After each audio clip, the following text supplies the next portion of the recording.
ಈ cinema release ಆದ 24 ಗಂಟೆಗಳಲ್ಲೇ ಇಂಡಿಯಾದಲ್ಲಿ ಬ್ಯಾನ್ ಆಯ್ತು. ಈ ಸಿನಿಮಾದ ಕತೆ ನಿಮಗೆ ಗೊತ್ತಾದ್ರೆ ನಿಮ್ಮ ರಕ್ತ ಕುದಿಯುತ್ತೆ. ಅಸಲಿಗೆ ಈ ಸಿನಿಮಾದಲ್ಲಿ ಅಂತದ್ ಏನಿದೆ? ಈ ಸಿನಿಮಾದ ಮೇಕರ್ಸ್ ಈ ಮೂವಿನ ರಿಲೀಸ್ ಮಾಡಬೇಕು ಅಂತ ಬಹಳ ಕಷ್ಟಪಟ್ರು. ಈ ಮೂವಿನ ಥಿಯೇಟರ್ ಅಲ್ಲಿ ರಿಲೀಸ್ ಮಾಡಬೇಕು ಅಂತ ಅನ್ಕೊಂಡಿದ್ರು. ಆದ್ರೆ ಪಾಲಿಟಿಕ್ಸ್ ಇಂದ ಅದು ಸಾಧ್ಯವಾಗ್ಲಿಲ್ಲ. ಆದ್ರೆ ಅಟ್ ಲಾಸ್ಟ್ ZEE5 ಪ್ಲಾಟ್ಫಾರ್ಮ್ ಅಲ್ಲಿ ರಿಲೀಸ್ ಆಯ್ತು. ಆದ್ರೆ ರಿಲೀಸ್ ಆಗಿ 24 ಗಂಟೆಗಳಲ್ಲೇ ಇದನ್ನ ಬ್ಯಾನ್ ಮಾಡ್ಬಿಟ್ರು. ಸೊ ಹಲೋ ಗೈಸ್, ನಾನಿವತ್ತು ಎಕ್ಸ್ಪ್ಲೇನ್ ಮಾಡ್ತಿರೋ ಮೂವಿ ಸತ್ಲುಜ್. ಹಾಗಾಗಿ ವಿಡಿಯೋವನ್ನು ಕೊನೆವರೆಗೂ ನೋಡಿ, ಯಾಕಂದ್ರೆ ಕೊನೆಯಲ್ಲಿ ಗೊತ್ತಾಗೋ ಸತ್ಯ ನಿಮ್ಮನ್ನೇ ಶಾಕ್ ಮಾಡಬಹುದು. ಕತೆ ಶುರು ಮಾಡ್ತೀನಿ. ಅದಕ್ಕಿಂತ ಮುಂಚೆ ನೀವೇನಾದ್ರೂ ನನ್ನ ಚಾನೆಲ್ಗೆ ಸಬ್ಸ್ಕ್ರೈಬ್ ಮಾಡ್ಕೊಂಬಿಡಿ. ಸೊ ಕತೆ ಶುರು ಮಾಡುವ. ಸ್ಟೋರಿ ಸ್ಟಾರ್ಟ್ ಆಗೋದು ಕೆಲವು ಪೊಲೀಸ್ ಆಫೀಸರ್ ಇಂದ. ಅವರು ರಾತ್ರಿ ಹೊತ್ತು ಯಾವುದೋ ಒಂದು ಪಾಲಿಲ್ಲದ ದಾರಿಯಲ್ಲಿ ಹೋಗ್ತಾ ಇರ್ತಾರೆ. ಆದ್ರೆ ಸಡನ್ ಆಗಿ ಗಾಡಿ ನಿಲ್ಲಿಸ್ಬಿಟ್ಟು ಯಾವುದೇ ವಾರ್ನಿಂಗ್ ಕೊಡದೆ ಅಲ್ಲಿನ ಜನಗಳ ಮೇಲೆ ಗುಂಡುಗಳ ಸುರಿಮಳೆಗೈಸ್ತಾರೆ. ಕೆಲವೇ ಸೆಕೆಂಡ್ಸ್ ಅಲ್ಲಿ ಅಲ್ಲಿ ಎಲ್ರು ಸತ್ತು ಹೋಗ್ತಾರೆ. ಆಮೇಲೆ ಆ ಶವಗಳನ್ನೆಲ್ಲ ಸೇತುವೆ ಮೇಲಿಂದ ನದಿಗೆ ಎಸಿತಾರೆ, ಯಾವುದೇ ಸಾಕ್ಷಿ ಉಳಿಬಾರ್ದು ಅಂತ. ಈಗ ಸ್ಟೋರಿ ಪಂಜಾಬ್ ನ ಒಂದು ಚಿಕ್ಕ ಟೌನ್ ಗೆ ಕರ್ಕೊಂಡು ಹೋಗುತ್ತೆ. ನಾವಿಲ್ಲಿ ಜಸ್ವಂತ್ ಸಿಂಗ್ ನ ನೋಡಬಹುದು. ತನ್ನ ಹೆಂಡತಿ ಮಕ್ಕಳ ಜೊತೆ ಸಿಂಪಲ್ ಲೈಫ್ ನ ಲೀಡ್ ಮಾಡ್ತಾ ಇರ್ತಾನೆ. ಆದ್ರೆ ಜಸ್ವಂತ್ ಕೆಲ್ಸ ಸ್ವಲ್ಪ ಡಿಫ್ರೆಂಟ್. ಇವನು ನಿಗೂಢವಾಗಿ ನಾಪತ್ತೆಯಾದ ಜನಗಳನ್ನ ಹುಡುಕಿ ಕೊಡ್ತಾ ಇರ್ತಾನೆ. ಒಂದು ದಿನ ವಯಸ್ಸಾದ ದಂಪತಿಗಳು ತಮ್ಮ ಮಗನ ಫೋಟೋ ತಗೊಂಡು ಇವನ ಹತ್ರ ಬರ್ತಾರೆ. ಅವರ ಕಣ್ಣಲ್ಲಿ ಒಂದೇ ಒಂದು ಹೋಪ್ ಇರುತ್ತೆ, ಜಸ್ವಂತ್ ತಮ್ಮ ಮಗನನ್ನು ವಾಪಸ್ ತರಬಹುದು ಅಂತ. ಜಸ್ವಂತ್ ತಡ ಮಾಡದೆ ಅವರಿಗೆ ಹೆಲ್ಪ್ ಮಾಡ್ತೀನಿ ಅಂತ ಪ್ರಾಮಿಸ್ ಮಾಡಿ ಇನ್ವೆಸ್ಟಿಗೇಷನ್ ಸ್ಟಾರ್ಟ್ ಮಾಡ್ತಾನೆ. ಈ ಮಧ್ಯ ಸ್ಟೋರಿ 6 ತಿಂಗಳು ಹಿಂದೆ ಹೋಗುತ್ತೆ. ಹೆದರದ ತಾಯಿ ಅಳ್ಕೊಂತ ಜಸ್ವಂತ್ ಮನೆಗೆ ಬರ್ತಾಳೆ. ಅವಳು ತನ್ನ ಮಗ ಕೃಪಾಲು ಮನೆ ಬಿಟ್ಟು ಹೋದವನು ಇನ್ನೂ ಬಂದಿಲ್ಲ ಅಂತ ಹೇಳ್ತಾಳೆ. ಜಸ್ವಂತ್ ತಕ್ಷಣ ಅವಳ ಜೊತೆ ಹೊರಡ್ತಾನೆ. ಆದ್ರೆ ಅಲ್ಲಿ ನೋಡಿದ ದೃಶ್ಯ ಅವನಿಗೆ ಶಾಕ್ ಆಗುತ್ತೆ. ಯಾಕಂದ್ರೆ ಅಲ್ಲಿ ಕೃಪಾಲ್ನ ಶವ ರೋಡ್ ಅಲ್ಲಿ ಬಿದ್ದಿರುತ್ತೆ. ತನ್ನ ಫ್ರೆಂಡ್ ನ ಆ ಸ್ಥಿತಿಯಲ್ಲಿ ನೋಡಿ ಜಸ್ವಂತ್ ತುಂಬಾನೇ ಬೇಜಾರಾಗ್ತಾನೆ. ಸ್ಟೋರಿ ಇವಾಗ ಪ್ರೆಸೆಂಟ್ ಗೆ ಬರುತ್ತೆ. ಈಗ ಜಸ್ವಂತ್ ಇನ್ನೊಬ್ಬ ನಾಪತ್ತೆಯಾದ ಮಹಿಳೆ ಗುರುಪ್ರೀತ್ ಮನೆಗೆ ಹೋಗ್ತಾನೆ. ಅಲ್ಲಿ ಅವಳ ಸೊಸೆ ಇರ್ತಾಳೆ. ಅವಳು ಹೇಳ್ತಾಳೆ, ಗುರುಪ್ರೀತ್ ತನ್ನ ಮಗನ ಸಾವು ತಡ್ಕೊಳಕ್ಕಾಗದೆ ಮಗನ ನೆನಪಾದಾಗೆಲ್ಲ ಅವನನ್ನು ಹುಡುಕೋದಕ್ಕೆ ಮನೆ ಬಿಟ್ಟು ಹೊಡ್ತಾ ಇದ್ಲು. ಈ ಸಲಿನೂ ಆತರನೇ ಹೋಗಿದ್ದಾಳೆ. ಆದ್ರೆ ಈ ಸಾರಿ 1 ವಾರ ಆಗಿದ್ರೆ ವಾಪಸ್ ಬಂದಿಲ್ಲ. ಇದು ಜಸ್ವಂತ್ಗೆ ತುಂಬಾನೇ ಒಂಥರ ಅನ್ಸುತ್ತೆ. ನೆಕ್ಸ್ಟ್ ಮಾರ್ನಿಂಗ್ ಅವನು ಡೈರೆಕ್ಟ್ ಆಗಿ ಪೊಲೀಸ್ ಸ್ಟೇಷನ್ಗೆ ಹೋಗ್ತಾನೆ. ಆದ್ರೆ ಅಲ್ಲಿನ ಮಾಹೋಲು ತುಂಬಾನೇ ಡಿಫ್ರೆಂಟ್ ಆಗಿರುತ್ತೆ. ಅದು ನೋಡಿ ಅವನಿಗೆ ಶಾಕ್ ಆಗುತ್ತೆ. ಯಾಕಂದ್ರೆ ಪೊಲೀಸರು ತಮ್ಮ ಇನ್ಸ್ಪೆಕ್ಟರ್ ನ ಬರ್ತ್ಡೇ ಸೆಲೆಬ್ರೇಟ್ ಮಾಡ್ತಾ ಇರ್ತಾರೆ. ಜಸ್ವಂತ್ ಗುರುಪ್ರೀತ್ ನಾಪತ್ತೆ ಆಗಿರೋ ರಿಪೋರ್ಟ್ ನ ಬರ್ಸೋಕೆ ಟ್ರೈ ಮಾಡ್ತಾನೆ. ಆದ್ರೆ ಪೊಲೀಸರು ಅದನ್ನ ಸೀರಿಯಸ್ ಆಗಿ ತಗೊಳ್ಳೋ ಬದಲು ಆ ಹೆಂಗ್ಸು ಮೆಂಟಲಿ ಸರಿ ಇಲ್ಲ ಅಂತ ಹೇಳಿ ಕಳಿಸ್ತಾರೆ. ಡಿಸಪಾಯಿಂಟ್ ಆಗ್ಬಿಟ್ಟು ಜಸ್ವಂತ್ ಹೊರಗೆ ಬರ್ತಾನೆ. ಆದ್ರೆ ಅವನಿಗೆ ರಿಲೈಸ್ ಆಗುತ್ತೆ, ಇದು ಮೇಲ್ನೋಟಕ್ಕೆ ಕಾಣಿಸ್ತಿರೋದಕ್ಕಿಂತ ತುಂಬಾನೇ ಡೇಂಜರಸ್ ಮ್ಯಾಟರ್ ಅಂತ ಅವನಿಗೆ ಕನ್ಫರ್ಮ್ ಆಗುತ್ತೆ. ಆಮೇಲೆ ಅವನು ಹಾಸ್ಪಿಟಲ್ಗೆ ಹೋಗಿ ಪ್ರತಿಯೊಂದು ವಾರ್ಡ್ ನಲ್ಲೂ ಗುರುಪ್ರೀತ್ ಬಗ್ಗೆ ಕೇಳ್ತಾನೆ. ಆದ್ರೆ ಎಲ್ಲೂ ಅವಳ ರೆಕಾರ್ಡೇ ಇರೋದಿಲ್ಲ. ಅವಾಗ ಅವನ ಕಣ್ಣು ಹಾಸ್ಪಿಟಲ್ ನ ಮಾರ್ಷರಿ ಮೇಲೆ ಬೀಳುತ್ತೆ. ಒಳಗಡೆ ಹೋಗಿ ಅಲ್ಲಿನ ಅನಾಥ ಶವಗಳನ್ನ ನೋಡ್ತಾನೆ. ಅವಾಗ ಅವನಿಗೆ ಪೋಸ್ಟ್ ಮಾರ್ಟಮ್ ಮಾಡೋ ಡಾಕ್ಟರ್ ಸಿಗ್ತಾರೆ. ಡಾಕ್ಟರ್ ಏನೋ ಹೇಳೋಕೆ ಹೋಗ್ತಿದ್ದಂತೆಯೇ ಅಲ್ಲಿಗೆ ಒಬ್ಬ ಸ್ಟಾಫ್ ಬರ್ತಾನೆ. ಡಾಕ್ಟರ್ ಸಡನ್ ಆಗಿ ಸೈಲೆಂಟ್ ಆಗ್ಬಿಡ್ತಾನೆ. ಇಲ್ಲಿ ಆತರ ಯಾವುದೇ ಹೆಂಗಸು ಬಂದಿಲ್ಲ ಅಂತ ಹೇಳ್ಬಿಡ್ತಾರೆ. ಇದೆಲ್ಲ ಆಗುತ್ತಲ್ಲ, ಇವಾಗ ಜಸ್ವಂತಿಗೆ ಡೌಟ್ ಇನ್ನೂ ಜಾಸ್ತಿ ಆಗುತ್ತೆ. ಹಾಸ್ಪಿಟಲ್ ಇಂದ ಹೊರಗೆ ಬಂದಾಗ ಪೊಲೀಸ್ ಸ್ಟೇಷನ್ ಅಲ್ಲಿ ಒಬ್ಬ ಕಾನ್ಸ್ಟೇಬಲ್ ಸಿಗ್ತಾನೆ. ಕಾನ್ಸ್ಟೇಬಲ್ ನಿಧಾನವಾಗಿ ಒಂದು ಮಾತು ಹೇಳ್ತಾನೆ ಅವನಿಗೆ, ನೀನು ತಪ್ಪು ಜಾಗದಲ್ಲಿ ಹುಡುಕ್ತಾ ಇದೀಯ ಅಂತ ಹೇಳ್ತಾನೆ. ಜಸ್ವಂತ್ ಅದಕ್ಕಿಂತ ಜಾಸ್ತಿ ಏನು ಕೇಳೋಕೆ ಆಗೋದಿಲ್ಲ. ಕಾನ್ಸ್ಟೇಬಲ್ ಅಲ್ಲಿಂದ ಹೋಗ್ಬಿಡ್ತಾನೆ. ಈಗ ಜಸ್ವಂತ್ಗೆ ಅರ್ಥ ಆಗುತ್ತೆ, ಇದು ಕೇವಲ ನಾಪತ್ತೆಯಾದ ಕೇಸ್ ಅಲ್ಲ, ಇದರ ಹಿಂದೆ ದೊಡ್ಡ ಗುಟ್ಟಿದೆ ಅಂತ. ಈಗ ಜಸ್ವಂತಿನ ಇನ್ವೆಸ್ಟಿಗೇಷನ್ ಇನ್ನೂ ಡೀಪ್ ಆಗುತ್ತೆ. ಗುರುಪ್ರೀತ್ ನ ಹುಡುಕ್ತಾ ಹೋಗಿ ಅವನು ಒಂದಲ್ಲ ಅನೇಕ ಸ್ಮಶಾನಗಳಿಗೆ ತಲುಪ್ತಾನೆ. ಅಲ್ಲಿನ ಹಳೆ ರಿಜಿಸ್ಟರ್ ಚೆಕ್ ಮಾಡ್ತಾ ಅವನಿಗೆ ಫುಲ್ಲು ಶಾಕ್ ಆಗುತ್ತೆ. ಕಳೆದ ಕೆಲವು ತಿಂಗಳುಗಳಿಂದ ನಿಗೂಢವಾಗಿ ನಾಪತ್ತೆಯಾದ ಪ್ರತಿಯೊಬ್ಬರ ಹೆಸರು ಸ್ಮಶಾನದ ರೆಕಾರ್ಡ್ ನಲ್ಲಿ ಇದೆ. ಆದ್ರೆ ಅತಿ ದೊಡ್ಡ ಭಯಾನಕ ವಿಷಯ ಏನಪ್ಪಾ ಅಂತಂದ್ರೆ, ಈ ಜನಗಳ ಮಿಸ್ಸಿಂಗ್ ರಿಪೋರ್ಟ್ ಪೊಲೀಸ್ ಸ್ಟೇಷನ್ ನಲ್ಲಿ ಬರ್ದೇ ಇರ್ಲಿಲ್ಲ. ಆದ್ರೆ ಫ್ಯಾಮಿಲಿಯವರು ಪದೇ ಪದೇ ರಿಪೋರ್ಟ್ ಬರ್ಸೋಕೆ ಹೋಗ್ತಾ ಇದ್ರು. ಇದ್ರ ಮೀನಿಂಗ್ ಏನಪ್ಪಾ ಅಂತಂದ್ರೆ, ಪೊಲೀಸ್ಗಳು ಈ ಜನಗಳನ್ನ ಅನಾಥರು ಅಂತ ಡಿಕ್ಲೇರ್ ಮಾಡಿ ಸೈಲೆಂಟ್ ಆಗಿ ಅವರ ಶವಗಳನ್ನ ಅಂತ್ಯಕ್ರಿಯೆ ಮಾಡಿಸ್ಬಿಟ್ಟಿರ್ತಾರೆ. ಈ ಸತ್ಯ ತಿಳ್ಕೊಂಡು ಜಸ್ವಂತಿಗೆ ಶಾಕ್ ಆಗುತ್ತೆ. ಅತಿ ದೊಡ್ಡ ಸರ್ಪ್ರೈಸ್ ಅಂದ್ರೆ ಈ ಸ್ಟೋರಿ ಒಂದು ನಿಜವಾದ ಘಟನೆ ಮೇಲೆ ಬೇಸ್ಡ್ ಆಗಿದೆ. ಅಂದ್ರೆ ಗುರುಪ್ರೀತ್ ನ ಬಗ್ಗೆ ಇನ್ನೂ ಸುಳಿವು ಸಿಕ್ಕಿಲ್ಲ. ಅದೇ ರಾತ್ರಿ ಜಸ್ವಂತ್ ಆ ಕಾನ್ಸ್ಟೇಬಲ್ ಭೇಟಿ ಮಾಡೋಕೆ ಹೋಗ್ತಾನೆ. ಈ ಸರಿ ಕಾನ್ಸ್ಟೇಬಲ್ ಮನೆ ಬಿಟ್ಟು ದೂರದ ಒಂದು ಪಾಲಿಲ್ಲದ ಕೊಳದ ಹತ್ರ ಕರ್ಕೊಂಡು ಹೋಗಿ ಜಸ್ವಂತಿಗೆ ಶಾಕ್ ಆಗೋ ಸತ್ಯವನ್ನ ಹೇಳ್ತಾನೆ. ಆ ಕಾನ್ಸ್ಟೇಬಲ್ ಹೇಳ್ತಾನೆ, ಗುರುಪ್ರೀತ್ ಸ್ವತಃ ಪೊಲೀಸ್ ಸ್ಟೇಷನ್ಗೆ ಬಂದಿದ್ಲಪ್ಪ. ಅವಳು ತನ್ನ ಮಗನನ್ನು ಹುಡುಕಿ ಕೊಡಿ ಅಂತ ಅಳ್ತಾ ಬೇಡ್ಕೊಂಡ್ಲು ಪೊಲೀಸ್ ಹತ್ರ. ಆದ್ರೆ ಅವಳು ಹುಡುಕ್ತಿದ್ಲಲ್ಲ ಮಗ, ಅವನು ಅವಾಗ್ಲೇ ಸತ್ತೋಗ್ಬಿಟ್ಟಿದ್ದ.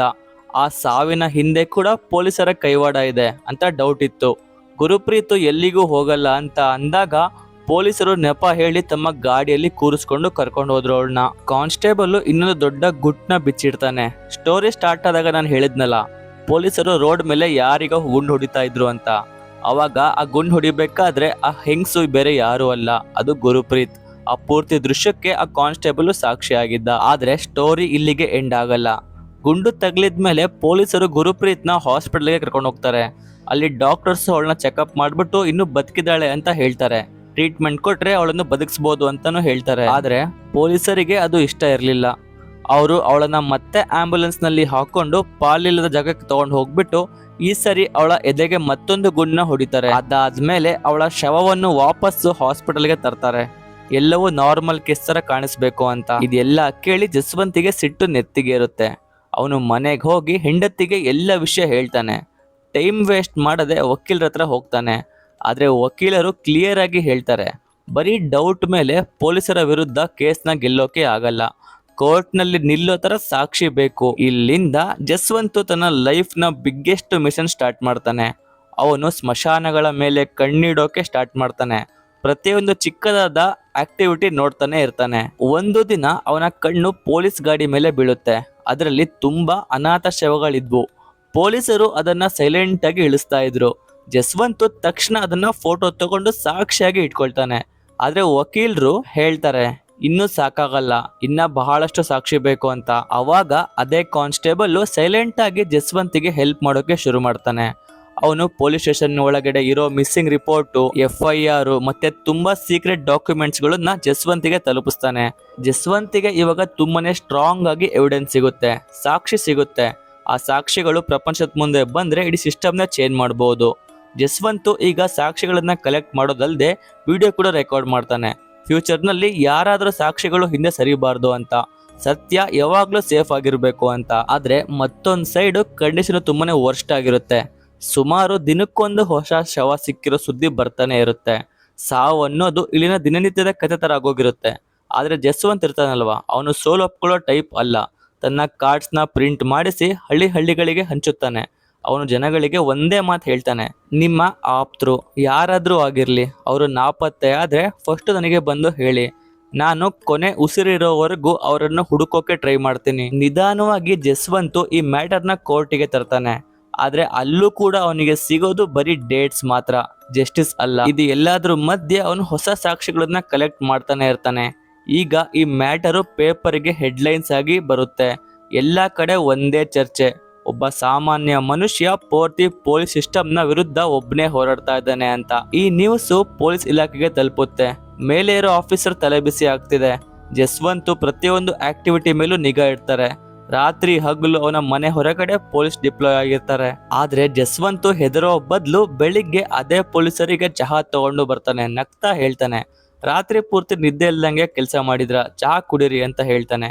ಅವನ ಧೈರ್ಯ ನೋಡ್ಬಿಟ್ಟು ಪೊಲೀಸರಿಗೂ ಕೂಡ ಒಂದು ನಿಮಿಷ ಕಕ್ಕಾ ಬಿಕ್ಕಿ ಆಗ್ತಾರೆ. ಮತ್ತೊಂದು ಕಡೆ ಸರ್ಕಾರ ಮ್ಯಾಟರ್ನ ಮುಚ್ಚಾಕೋಕೆ ಟ್ರೈ ಮಾಡುತ್ತೆ. ದೊಡ್ಡ ಆಫೀಸರ್ಸ್ ಮೀಡಿಯಾ ಮುಂದೆ ಶಸ್ತ್ರಾಸ್ತ್ರ ಸಾಗಣೆ ಅಂತ ಹೊಸ ಕತೆ ಹೇಳ್ಬಿಟ್ಟು ಜನರ ಗಮನ ಬೇರೆ ಕಡೆ ಸೆಳೀತಾರೆ. ಆದ್ರೆ ಜಸ್ವಂತ್ ಹಿಂದೆ ಸರಿಯಲ್ಲ. ಹಳ್ಳಿ ಜನಗಳನ್ನ ಮೀಟಿಂಗ್ ಕರೆದ್ಬಿಟ್ಟು ಪ್ರತಿಯೊಂದು ಸಾಕ್ಷಿಯನ್ನು ಎಲ್ಲರ ಮುಂದೆ ಇಡ್ತಾನೆ. ಈ ಪೊಲೀಸರು ಯಾವತ್ತು ಹುಡುಕದೇ ಇರೋ ಜನಗಳ ಶವಗಳನ್ನ ಹಾಸ್ಪಿಟಲ್ ನಲ್ಲಿ ಅನಾಥ ಅಂತ ಡಿಕ್ಲೇರ್ ಮಾಡಿ ಸ್ಮಶಾನದಲ್ಲಿ ಸುಟ್ಟು ಹಾಕಿದ್ದಾರೆ ಅಂತ ತೋರಿಸ್ತಾನೆ. ಈ ಸತ್ಯ ಕೇಳಿ ಇಡೀ ಏರಿಯಾದಲ್ಲಿ ಒಂದು ರೇಂಜ್ಗೆ ಸದ್ದು ಮಾಡುತ್ತೆ. ಪೊಲೀಸು ಮತ್ತೆ ಜಸ್ವಂತ್ ಫೈಟ್ ಓಪನ್ ಆಗಿರುತ್ತೆ. ಮೀಡಿಯಾ, ಜನತೆ ಮತ್ತೆ ದೊಡ್ಡ ದೊಡ್ಡ ಆಫೀಸರ್ಸು ಎಲ್ಲರೂ ಈ ಮ್ಯಾಟರ್ ಮೇಲೆ ಪ್ರಶ್ನೆ ಮಾಡೋಕೆ ಶುರು ಮಾಡ್ತಾರೆ. ಅವಾಗ ಸ್ಟೋರಿಗೆ ಹೊಸ ಎಂಟ್ರಿ. SSP ಸುಗ್ಗ. ಇವನು ಬಂದ ತಕ್ಷಣ ಪರಿಸ್ಥಿತಿ ಇನ್ನೂ ಕೂಡ ಭಯಾನಕವಾಗುತ್ತೆ. ಹೊರಗಡೆ ಜನ ನಾಪತ್ತೆಯಾದ ರಿಲೇಟಿವ್ಸ್ಗೋಸ್ಕರ ಪ್ರತಿಭಟನೆ ಮಾಡ್ತಾ ಇರ್ತಾರೆ. ಆದ್ರೆ ಒಳಗೆ ಪೊಲೀಸರ ಆರ್ಭಟ ಮೊದಲಕ್ಕಿಂತ ಜಾಸ್ತಿ ಆಗಿರುತ್ತೆ. ಕೆಲವು ದಿನಗಳಾದ ಮೇಲೆ ಜಸ್ವಂತ್ ಸರ್ಕಾರಿ ಸೆಕ್ಯೂರಿಟಿ ಕೊಡ್ತೀವಿ ಅಂತಾರೆ. ಆದ್ರೆ ಇವನು ಬೇಡ ಅಂತ ಹೇಳ್ತಾನೆ. ಇಡೀ ಹಳ್ಳಿಯ ಜನ ಸುರಕ್ಷಿತವಾಗಿಲ್ಲದ್ಮೇಲೆ ನನಗೆ ಮಾತ್ರ ಸೆಕ್ಯೂರಿಟಿ ಯಾಕೆ ಅಂತ ಹೇಳ್ತಾನೆ. ಇದಾದ್ಮೇಲೆ ಜಸ್ವಂತ್ ಗುರುದ್ವಾರಕ್ಕೆ ಹೋಗ್ತಾನೆ. ಗುರುದ್ವಾರದಲ್ಲಿ ಜನಗಳಿಗೆ ಸ್ಟೋರಿಯ ಸತ್ಯವನ್ನು ಹೇಳ್ತಾನೆ. ಅಲ್ಲಿ ಇರೋ ಜನ ಅವನ ಧೈರ್ಯವನ್ನು ಮೆಚ್ಚುತ್ತಾರೆ. ಜೊತೆಯಲ್ಲಿ ನಾವು ಇರ್ತೀವಿ ಅಂತ ಭರವಸೆ ಕೊಡ್ತಾರೆ. ಅದಾದ್ಮೇಲೆ ಅವನು ವಾಪಸ್ ಬರ್ತಾನೆ. ಆದ್ರೆ ಅವನು ವಾಪಸ್ ಬಂದಾಗ ತುಂಬಾ ಜನ ಅವನನ್ನೇ ಪ್ರಶ್ನೆ ಮಾಡೋಕೆ ಶುರು ಮಾಡ್ತಾರೆ. ದೇಶದ ಹೆಸರು ಹಾಳು ಮಾಡ್ತಾ ಇದೀಯ ನೀನು. ಜಸ್ವಂತ್ ಒಂದೇ ಜವಾಬ್ ಕೊಡ್ತಾನೆ, ನಾನು ದೇಶದ್ದಲ್ಲ, ಈ ದೇಶದಲ್ಲಿ ನಡೀತಿರೋ ಈ ಒಂದು ಕ್ರೈಮ್ ಸತ್ಯವನ್ನು ಪ್ರಪಂಚಕ್ಕೆ ತೋರಿಸ್ತಾ ಇದ್ದೀನಿ ಅಂತ ಹೇಳ್ತಾನೆ. ಇವಾಗ ಸ್ಟೋರಿ ಇನ್ನೊಂದು ಖತರ್ನಾಕ್ ತಿರುವು ತಗೊಳುತ್ತೆ. ಇವತ್ತಿನವರೆಗೆ ಸೈಲೆಂಟ್ ಆಗಿ ಹೆಲ್ಪ್ ಮಾಡ್ತಿದ್ದ ಅದೇ ಕಾನ್ಸ್ಟೇಬಲ್ ಮನೆಗೆ ಒಂದು ರಾತ್ರಿ ಸ್ವತಃ SSP ಸುಗ್ಗ ತನ್ನ ಗ್ಯಾಂಗ್ ಜೊತೆ ಬರ್ತಾನೆ. ಮೊದಲು ಆರಾಮಾಗಿ ಊಟ ಮಾಡ್ತಾರೆ. ಆಮೇಲೆ ಇಬ್ರು ಅಪರಾಧಿಗಳನ್ನ ಕೂರಿಸಿಕೊಂಡು ಕೇಳ್ತಾರೆ, ಈ ನಮ್ಮಲ್ಲೇ ಇದ್ದು ನಮಗೆ ಮೋಸ ಮಾಡೋರಿಗೆ ಏನ್ ಶಿಕ್ಷೆ ಕೊಡ್ಬೇಕು ಅಂತ ಕೇಳ್ತಾನೆ. ಕಾನ್ಸ್ಟೇಬಲ್ಗೆ ಗೊತ್ತಾಗುತ್ತೆ ಇವರಿಗೆ ಎಲ್ಲ ಗೊತ್ತಾಗಿದೆ ಅಂತ. ಅವನು ಭಯ ಪಡ್ತಾನೆ, ಆದ್ರೆ ಒಂದು ಶಬ್ದವೂ ಮಾತಾಡಲ್ಲ. ಮುಂದಿನ ಕ್ಷಣ ಸುಗ್ಗ ಅವನ ಕಣ್ಣುದ್ರೆ ಆ ಇಬ್ಬರನ್ನು ಸಾಯಿಸ್ಬಿಡ್ತಾನೆ. ಆಮೇಲೆ ಆರಾಮಾಗಿ ಹೇಳ್ತಾನೆ, ನಮ್ಮ ಡಿಪಾರ್ಟ್ಮೆಂಟ್ ನಲ್ಲೇ ಯಾರೋ ದ್ರೋಹಿ ಇದ್ದಾರೆ, ನಮ್ಮ ವಿಷಯಗಳನ್ನ ಹೊರಗೆ ಹೇಳ್ತಿದ್ದಾರೆ, ಅವನನ್ನ ಬೇಗ ಹುಡುಕ್ತೀನಿ. ಈಗ ಜಸ್ವಂತ್ನ ಬೆಸ್ಟ್ ಫ್ರೆಂಡ್ ಕೂಡ ಅಪಾಯದಲ್ಲಿ ಇರ್ತಾನೆ. ಕಥೆಯಂತೂ ಮೊದಲಿಗಿಂತ ಡೇಂಜರಸ್ ಟರ್ನ್ ತಗೊಳ್ತಾ ಇದೆ. ಇದಾದ್ಮೇಲೆ ಸುಗ್ಗ ತನ್ನ ಗ್ಯಾಂಗ್ನ ನೋಡಿ ಕೇಳ್ತಾನೆ, ಗೊತ್ತಾ ದ್ರೋಹಿಗಳಿಗೆ ಏನ್ ಶಿಕ್ಷೆ ಅಂತ. ಆಮೇಲೆ ಅವರಿಬ್ಬರನ್ನ ಅಲ್ಲ, ಅವರ ಪೂರ್ತಿ ಫ್ಯಾಮಿಲಿನೇ ಮುಗಿಸ್ತಾನೆ. ನೆಕ್ಸ್ಟ್ ಮಾರ್ನಿಂಗು ಇಡೀ ಏರಿಯಾನೇ ಗಾಬರಿ ಆಗಿರುತ್ತೆ. ಒಂದೇ ಮನೆಯಲ್ಲಿ 6-7 ಶವಗಳು ಸಿಗ್ತವೆ. ಆದ್ರೆ ಪೊಲೀಸು ಮೀಡಿಯಾ ಮುಂದೆ ಸುಳ್ಳು ಕತೆ ರೆಡಿ ಮಾಡಿ ಇವರು ಶಸ್ತ್ರಾಸ್ತ್ರ ಸಾಗಣೆ ಮಾಡ್ತಾ ಇದ್ರು, ಅದಕ್ಕೆ ಎನ್ಕೌಂಟರ್ ಮಾಡ್ಬೇಕಾಯ್ತು ಅಂತ ಹೇಳ್ತಾರೆ. ಈ ನ್ಯೂಸ್ ಕೇಳಿದ ತಕ್ಷಣ ಜಸ್ವಂತು ಆ ಸೀನ್ ಸ್ಥಳಕ್ಕೆ ಹೋಗ್ತಾನೆ. ಮುಗ್ಧ ಮಕ್ಕಳನ್ನು, ಅಮಾಯಕರ ಶವ ನೋಡಿ ಅವನಿಗೆ ರಕ್ತ ಕುದಿಯುತ್ತೆ. ಅದೇ ಮನೆಯಲ್ಲಿ ಇನ್ನೊಬ್ಬ ಕಾನ್ಸ್ಟೇಬಲ್ ಇದ್ದ. ಅವನು ಕಣ್ಣಲ್ಲಿ ನೀರಿತ್ತು. ಯಾಕಂದ್ರೆ ಅವನು ತನ್ನ ಕಣ್ಣೆದುರೇ ಇಡೀ ಕುಟುಂಬವನ್ನು ಮುಗಿಸೋದನ್ನ ನೋಡಿದ್ದ. ಅದೇ ಕ್ಷಣ ಅವನು ಅನ್ಕೊಳ್ತಾನೆ, ಇನ್ಮುಂದೆ ಈ ಅನ್ಯಾಯಕ್ಕೆ ಲೆಕ್ಕ ಕೊಡ್ಲೇಬೇಕು. ಈ ಅಮಾಯಕರ ಅಂತ್ಯಕ್ರಿಯೆ ಆದ್ರೂ ಜಸ್ವಂತಿಗೆ ನಿದ್ದೆ ಬರಲ್ಲ. ಅವನು ಮತ್ತೆ ಜನಗಳ ಮೀಟಿಂಗ್ ಕರೆದು ಹೇಳ್ತಾನೆ, ಇವತ್ತು ನಾವು ಸುಮ್ಮನಿದ್ರೆ ನಾಳೆ ನಮ್ಮ ಸರ್ದಿ. ಮತ್ತೊಂದು ಕಡೆ ಪರಿಸ್ಥಿತಿ ಸಡನ್ ಆಗಿ ಬದಲಾಗುತ್ತೆ. ಚೀಫ್ ಮಿನಿಸ್ಟರ್ ಗಾಡಿ ರೋಡ್ ಮೇಲೆ ಹೋಗ್ತಿರುತ್ತೆ. ಅವಾಗ ಎಲ್ಲವನ್ನೂ ಕಣ್ಣಲ್ಲಿ ನೋಡಿದ ಕಾನ್ಸ್ಟೇಬಲ್ ಆ ಗಾಡಿ ಹತ್ರ ಹೋಗ್ತಾನೆ. ಕೆಲವೇ ಸೆಕೆಂಡ್ಸ್ ನಲ್ಲಿ ಒಂದು ಭಾರಿ ಬ್ಲಾಸ್ಟ್. CM ಗಾಡಿ ಗಾಳಿಗೆ ಹಾರುತ್ತೆ. ಇಡೀ ಸ್ಟೇಟ್ ನಲ್ಲಿ ಇವಾಗ ಆತಂಕ ಸೃಷ್ಟಿಯಾಗುತ್ತೆ. ಮೊದಲ ಸಾರಿ ಪೊಲೀಸರ ಮುಖದಲ್ಲೂ ಕೂಡ ಭಯ ಎದ್ದಿ ಕಾಣಿಸ್ತಾ ಇರುತ್ತೆ. ಆದ್ರೆ ಸ್ಟೋರಿ ಇಲ್ಲಿಗೆ ನಿಲ್ಲಲ್ಲ. ನೆಕ್ಸ್ಟ್ ಮಾರ್ನಿಂಗು ಜಸ್ವಂತ್ ಮನೆ ಹೊರಗಡೆ ಕಾರ್ ಕ್ಲೀನ್ ಮಾಡ್ತಾ ಇರ್ತಾನೆ. ಒಂದು ಕೆಂಪು ಓಮ್ನಿ ವ್ಯಾನ್ ಅವನ ಮನೆ ಮುಂದೆ ಬಂದು ನಿಲ್ಲುತ್ತೆ. ಕೆಲವರು ಹೊರಗೆ ಬರ್ತಾರೆ. ನೋಡುತ್ತಿದ್ದಂಗೆನೆ ಜಸ್ವಂತ್ನ ಬಲವಂತವಾಗಿ ಗಾಡಿಯಲ್ಲಿ ಕೂರಿಸ್ತಾರೆ. ಅತಿ ದೊಡ್ಡ ಶಾಕಿಂಗ್ ಏನಪ್ಪಾ ಅಂತಂದ್ರೆ ಆ ವ್ಯಾನ್ ಹಿಂದೆ ಒಂದು ಪೊಲೀಸ್ ಜೀಪ್ ಕೂಡ ಬರ್ತಾ ಇರುತ್ತೆ. ಜಸ್ವಂತ್ ಹೆಲ್ಪ್ಗೋಸ್ಕರ ಕೂಗ್ತಾನೆ. ಆದ್ರೆ ಕೆಲವೇ ಸೆಕೆಂಡ್ಸ್ ನಲ್ಲಿ 2 ಗಾಡಿಗಳು ಮಾಯವಾಗ್ತವೆ. ಮನೆ ಒಳಗಿದ್ದ ಫ್ರೆಂಡು ಹೊರಗೆ ಓಡಿ ಬರ್ತಾನೆ. ಆದ್ರೆ ತುಂಬಾ ಲೇಟ್ ಆಗಿರುತ್ತೆ. ಎದುರು ಮನೆ ಆಂಟಿ ಕೂಡ ನೋಡ್ತಾ ಇದ್ಲು. ಆದ್ರೆ ಭಯಕ್ಕೆ ಒಂದು ಶಬ್ದ ಆಡಲ್ಲ. ಜಸ್ವಂತ್ ಕಿಡ್ನಾಪ್ ಆಗಿರೋ ನ್ಯೂಸ್ ಹೆಂಡತಿಗೆ ತಿಳಿಯುತ್ತೆ. ಅವಳು ಡೈರೆಕ್ಟ್ ಆಗಿ ಕೋರ್ಟಿಗೆ ಹೋಗ್ತಾಳೆ. ಕೋರ್ಟು ಪೊಲೀಸರಿಗೆ ಸ್ಟ್ರಿಕ್ಟ್ ಆರ್ಡರ್ ಮಾಡುತ್ತೆ. 1 ವಾರದೊಳಗಡೆ ಜಸ್ವಂತ್ನ ಹುಡುಕೊಂಡು ಬರಬೇಕು, ಇಲ್ಲ ಅಂದ್ರೆ ಕೇಸ್ನ CBIಗೆ ಕೊಡ್ತೀವಿ. ಆದ್ರೆ ಮ್ಯಾಟರ್ ತುಂಬಾನೇ ದೊಡ್ಡದಾಗಿರೋದ್ರಿಂದ CBI ನೆಕ್ಸ್ಟ್ ಡೇನೆ ಇನ್ವೆಸ್ಟಿಗೇಷನ್ ಶುರು ಮಾಡುತ್ತೆ. ಫಸ್ಟ್ ಆಫೀಸರ್ಸ್ ಜಸ್ವಂತ್ ಮನೆಗೆ ಹೋಗ್ತಾರೆ.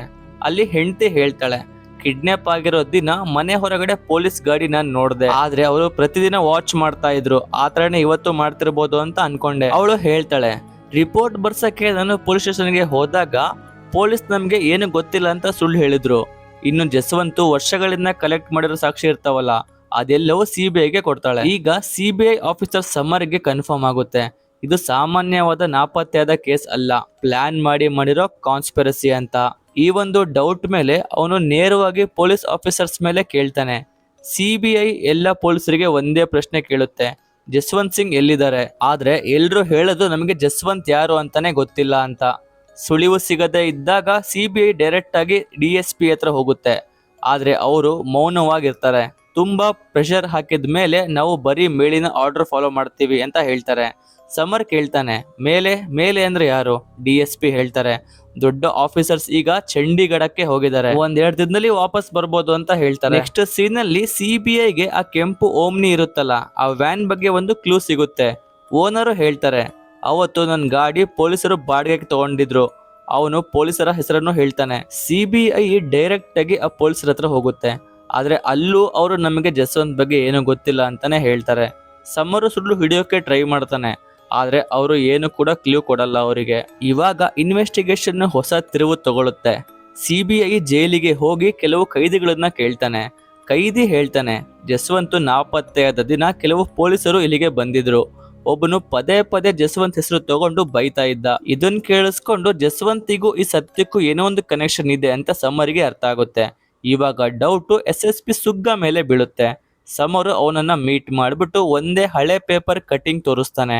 ಅದರಲ್ಲಿ ಜಸ್ವಂತ್ ಫ್ಯೂಚರ್ ನಲ್ಲಿ ನನಗೆ ಏನಾದ್ರೂ ಆದ್ರೆ ಅದಕ್ಕೆ ಸುಗ್ಗನೇ ಜವಾಬ್ದಾರಿ ಅಂತ ಬರ್ದಿದ್ದ. ಅದನ್ನ ಸುಗ್ಗ ನೋಡ್ತಾನೆ, ಆದ್ರೆ ಅವನು ಟೆನ್ಷನ್ ತಗೊಳಲ್ಲ, ಲೈಟ್ ಆಗಿ ತಗೊಂಡ್ಬಿಟ್ಟು ಅದು ಸುಳ್ಳು ಅಂತ ಹೇಳ್ಬಿಡ್ತಾನೆ. ಇಲ್ಲಿ ಇನ್ನೊಂದು ಕಡೆ ಜಸ್ವಂತ್ ಹೆಂಡತಿ ಜನಗಳನ್ನ ಒಟ್ಟುಗೂಡಿಸಿ ಪ್ರತಿಭಟನೆ ಶುರು ಮಾಡ್ತಾಳೆ. 2.5 ತಿಂಗಳಾಯ್ತು, ಇನ್ನೂ ನನ್ನ ಗಂಡ ಸಿಕ್ಕಿಲ್ಲ ಅಂತ ಹೇಳ್ತಾ ಇರ್ತಾಳೆ. ಆವಾಗ ಅಲ್ಲಿ CBI ಆಫೀಸರ್ ಸಮರ್ ಕೂಡ ಬರ್ತಾನೆ. ಈಗ ಅವನು ಹೇಳ್ತಾನೆ, ನಮ್ಮ ಹತ್ರ ಇವಾಗ ಸಾಕ್ಷಿ ಇದೆ ಅಂತ ಹೇಳ್ಬಿಟ್ಟು ನಂಬಿಕೆ ಕೊಡ್ತಾನೆ. ಆದ್ರೆ ಅದೇ ರಾತ್ರಿ ಸ್ಟೋರಿ ಡೇಂಜರಸ್ ಟರ್ನ್ ತಗೊಳುತ್ತೆ. ಸುಗ್ಗ ಪೊಲೀಸರ ಜೊತೆ ಡೈರೆಕ್ಟ್ ಆಗಿ ಜಸ್ವಂತ್ ಮನೆಗೆ ಹೋಗ್ತಾನೆ. ಅಲ್ಲಿ ಮನೆಗೆ ಹೆಂಡತಿ ಒಂಟಿಯಾಗಿರ್ತಾಳೆ. ಸುಗ್ಗ ಜಸ್ವಂತ್ ಮನೆಗೆ ಹೋಗ್ಬಿಟ್ಟು ಹೆಂಡತಿ ಮಕ್ಕಳಿಗೆ ದೀಪಾವಳಿಯ ಪಟಾಕಿ ಮತ್ತೆ ಸ್ವೀಟ್ಸ್ ಎಲ್ಲ ಕೊಡ್ತಾನೆ.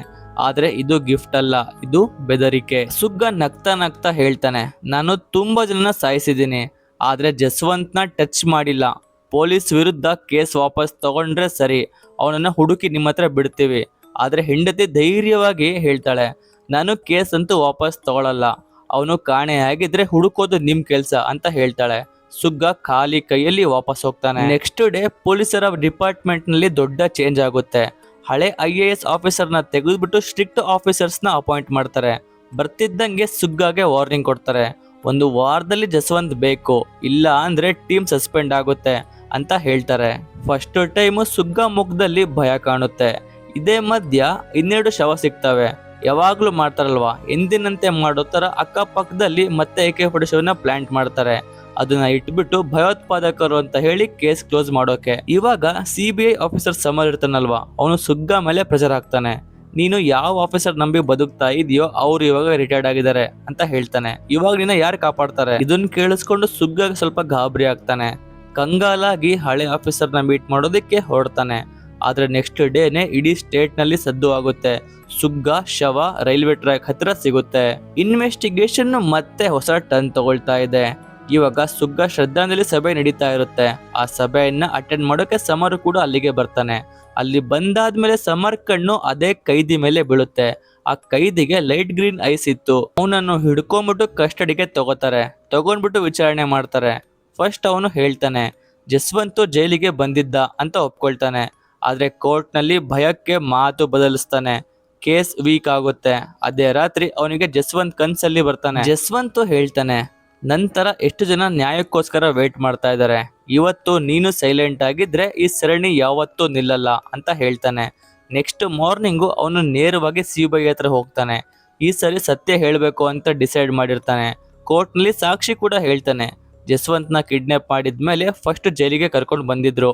ಅಲ್ಲಿ ಸುಗ್ಗ ಕೇಸ್ ವಾಪಸ್ ತಗೊಳ್ಳಿ ಅಂತ ತುಂಬಾ ಹೇಳ್ದ, ಆದ್ರೆ ಅವನು ಕೇಳಲಿಲ್ಲ. ಅದಕ್ಕೆ ಅವನನ್ನು ತುಂಬಾ ಟಾರ್ಚರ್ ಮಾಡಿದ್ರು ಅಂತ ಎಲ್ಲ ಹೇಳ್ತಾನೆ ಆ ಕೈದಿ. ಆಮೇಲೆ ಜಸ್ವಂತ್ನ ಅದೇ ಜೈಲಿಗೆ ತಂದ್ರು. ಅಲ್ಲಿನ ವಿಟ್ನೆಸ್ಗಳು ಕೂಡ ಹೇಳ್ತಾರೆ, ಅಲ್ಲಿ ಅವನಿಗೆ ಅತಿ ದೊಡ್ಡ ಟಾರ್ಚರ್ನ ಕೊಡ್ತಾ ಇದ್ರು ಸರ್. ಆದ್ರೆ ಅಷ್ಟು ಟಾರ್ಚರ್ ಮಾಡ್ತಾ ಇದ್ರು ಕೂಡ ಜಸ್ವಂತ್ ಮಾತಲ್ಲಿ ಒಂದೇ ಒಂದು ಬರ್ತಾ ಇತ್ತು, ಅದೇನಪ್ಪಾ ಅಂತಂದ್ರೆ ನಾನು ಸತ್ಯಕ್ಕೋಸ್ಕರ ಹೋರಾಡ್ತೇನೆ, ಯಾವತ್ತೂ ಬಿಡಲ್ಲ. ಪೊಲೀಸರಿಗೆ ಜಸ್ವಂತ್ ಯಾವಾಗ ಬಗ್ಗಲ್ಲ ಅಂತ ಅರ್ಥ ಆಯ್ತೋ ಅವನನ್ನು ಒಂದು ಫಾರ್ಮ್ ಹೌಸಿಗೆ ಕರ್ಕೊಂಡು ಹೋಗ್ತಾರೆ. ಅಲ್ಲಿ ತುಂಬಾ ದೊಡ್ಡ ಪೊಲೀಸ್ ಆಫೀಸರ್ಗಳು ಇದ್ರು. ಜಸ್ವಂತ್ನ ತುಂಬಾ ಟಾರ್ಚರ್ ಮಾಡ್ತಾರೆ. ಪಾಪ ಆ ಟಾರ್ಚರ್ನ ತಡ್ಕೊಳಕ್ಕಾಗದೆ ಅವನು ಸತ್ತು ಹೋಗ್ಬಿಡ್ತಾನೆ. ಅದಾದ್ಮೇಲೆ ಅವನ ಶವವನ್ನು ಅದೇ ಸೇತುವೆ ಕೆಳಗೆ ಎಸಿತಾರೆ. ಅಲ್ಲಿ ತುಂಬಾ ಅಮಾಯಕರು ಶವಗಳಾಗಿದ್ವು. ಆದ್ರೆ ಈ ಸರಿ ಸತ್ಯ ಜಾಸ್ತಿ ಹೊತ್ತು ಮುಚ್ಚಿರೋಕೆ ಆಗಲ್ಲ. ಪೂರ್ತಿ ಕಾನ್ಸ್ಪಿರಸಿ ಕೋರ್ಟ್ ಮುಂದೆ ಬಂದಾಗ ಪೊಲೀಸ್ ಆಫೀಸರ್ಸ್ ವಿರುದ್ಧ ಸ್ಟ್ರಿಕ್ಟ್ ಆಕ್ಷನ್ ತಗೊಳ್ತಾರೆ. ಎಲ್ಲ ತಪ್ಪಿಸ್ಥರಿಗೂ ಶಿಕ್ಷೆ ಆಗುತ್ತೆ. ಇಲ್ಲಿಗೆ ಈ ನೋವಿನಿಂದ ಕೂಡಿದ ಈ ಸತ್ಯ ಘಟನೆಯ ಆಧಾರಿತ ಸ್ಟೋರಿ ಎಂಡ್ ಆಗುತ್ತೆ. ಗೈಸ್, ಜಸ್ವಂತಿನ ಶವ ಇನ್ನೂ ಕೂಡ ಸಿಕ್ಕಿಲ್ಲ. ಸೊ ಗೈಸ್, ಇದಾಗಿತ್ತು ಸತ್ಲುಜ್ ಸಿನಿಮಾದ ಫುಲ್ ಸ್ಟೋರಿ. ಈ ಸಿನಿಮಾ ನೋಡಿದ ಮೇಲೆ ನಿಮಗೆ ಹೇಗೆ ಅನ್ನಿಸ್ತು? ಇದು ಕೇವಲ ಒಂದು ಸಿನಿಮಾ ಅನ್ನಿಸ್ತಾ ಅಥವಾ ಹೇಳಬಾರದ ಒಂದು ಕಥೆಯನ್ನು ಹೇಳಲು ಪ್ರಯತ್ನ ಮಾಡಿದ ಸಿನಿಮಾ ಅನ್ನಿಸ್ತಾ? ಕಾಮೆಂಟ್ ಬಾಕ್ಸ್ ನಲ್ಲಿ ನಿಮ್ಮ ಒಪಿನಿಯನ್ ನ ಡ್ರಾಪ್ ಮಾಡಿ. ವಿಡಿಯೋ ಇಷ್ಟ ಆಗಿದ್ರೆ ಒಂದು ಲೈಕ್ ಮಾಡಿ, ನಿಮ್ಮ ಫ್ರೆಂಡ್ಸಿಗೆ ಶೇರ್ ಮಾಡಿ. ಇಂತಹ ಹೈಪ್, ಕಾಂಟ್ರವರ್ಸಿ ಮತ್ತು ಮೈಂಡ್ ಬ್ಲೋಯಿಂಗ್ ಸಿನಿಮಾ ಎಕ್ಸ್ಪ್ಲನೇಷನ್ಗಳು ಮಿಸ್ ಮಾಡಬಾರ್ದು ಅಂತಂದ್ರೆ ಈಗಲೇ ಸಬ್ಸ್ಕ್ರೈಬ್ ಮಾಡಿ ಚಾನಲ್ನ. ನೆಕ್ಸ್ಟ್ ವಿಡಿಯೋದಲ್ಲಿ ಇನ್ನೊಂದು ಇಂಟ್ರೆಸ್ಟಿಂಗ್ ಕಥೆಯ ಜೊತೆ ಸಿಗ್ತೀನಿ.